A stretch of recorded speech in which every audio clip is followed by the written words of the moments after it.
চুমা খোৱাৰ উপকাৰিতা কি আপুনি জানেনে? এই বিষয়ে জানিলে আপুনিও আচৰিত হ'ব। চুমা খোৱাটো হৈছে প্ৰেম, মৰম আৰু কামনাৰ এক সাৰ্বজনীন প্ৰকাশ। চুমাৰে মৰম প্ৰকাশ কৰাটো মানৱ সভ্যতাৰ এক প্ৰাচীন পৰম্পৰা।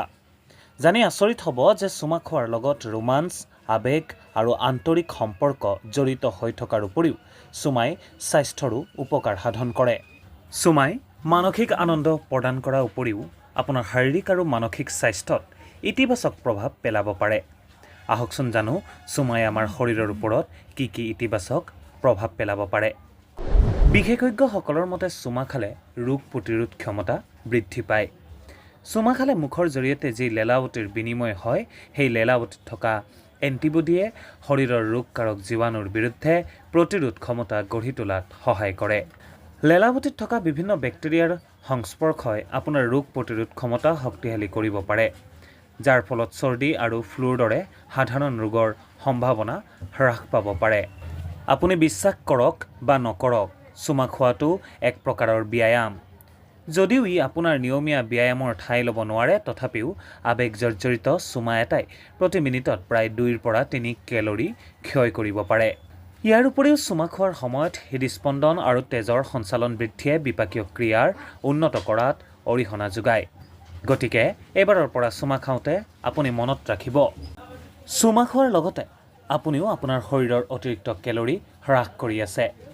চুমা খালে শৰীৰত ডপামিন, অক্সিটক্সিন, চেৰ'টনিন আদি কেইবাটাও গুৰুত্বপূৰ্ণ হৰম'ন নিৰ্গত হয়।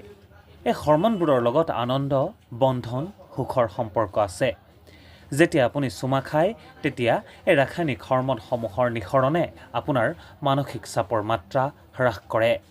নিয়মিত চুমা খালে উদ্বেগ দূৰ হয় আৰু আপোনাৰ মন মেজাজ আনন্দৰে পৰিপূৰ্ণ হৈ উঠে। চুমাৰ লগত মুখৰ কেইবাটাও পেশীৰ গতিবিধি জড়িত হৈ থাকে।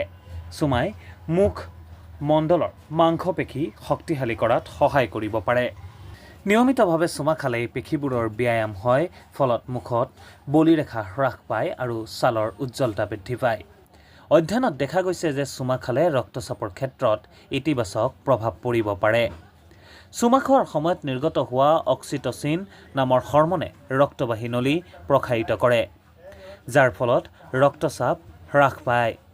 গতিকে চুমাই হৃদৰোগৰ সম্ভাৱনা হ্ৰাস কৰাত আৰু সামগ্ৰিক হৃদযন্ত্ৰৰ স্বাস্থ্য উন্নত কৰাত দীৰ্ঘম্যাদী প্ৰভাৱ পেলাব পাৰে।